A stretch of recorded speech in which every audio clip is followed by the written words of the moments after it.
Ang intense ng mga kaganapan ngayon sa abot kamay na pangarap sapagkat manginginig sa takot si Doc Carlos sa mga sasabihin sa kanya ni Lynette. Dito nga ay matutuklasan na ni Lynette kung sino si Irene Benitez, kaya naman ay agad niyang kukumprontahin ang asawa niyang si Doc Carlos. Samantala ay malalaman nga ni Annalyn kay Harry na nagkaroon pala ng karelasyon itong si Doc Carlos matapos mamatay ang ina ni Harry. Kaya naman sa sobrang pag-aalala ni Annalyn sa kanyang inang si Lynette, ay agad na pupuntahan niya ito para sabihin ang kanyang mga nalaman kay Harry. Pero sasabihin lamang ni Lynette na wala naman daw nababanggit sa kanya ang asawa niyang si Doc Carlos kaya naman ay wala siyang alam sa mga ito.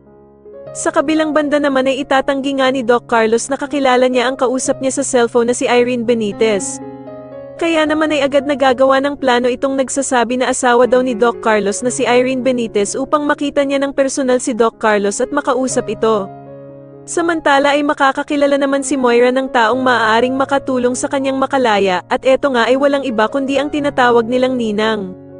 Pero sasabihin ito kay Moira na meron nga daw siyang kondisyon bago niya tulungan ito at kailangan nga daw na makayanan niya ito. Sa kabilang banda naman ay malalaman na nga ni Doc Robert ang ginawang pagdalaw ni Doc Carlos kay Moira sa loob ng kulungan.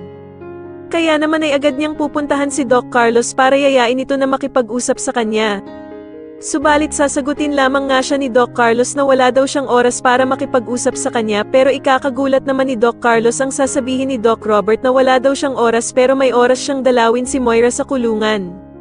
Sa tingin niyo dapat bang hindi na makalaya ang bruhang si Moira sa loob ng kulungan? Mas lalo na nga talagang nagiging exciting ang mga susunod na kaganapan kaya naman ay mas lalo pa nating abangan ang mas lalong gumigandang abot kamay na pangarap. Maraming salamat po sa inyong panonood at sana po ay ma-subscribe niyo ako. Maraming salamat po.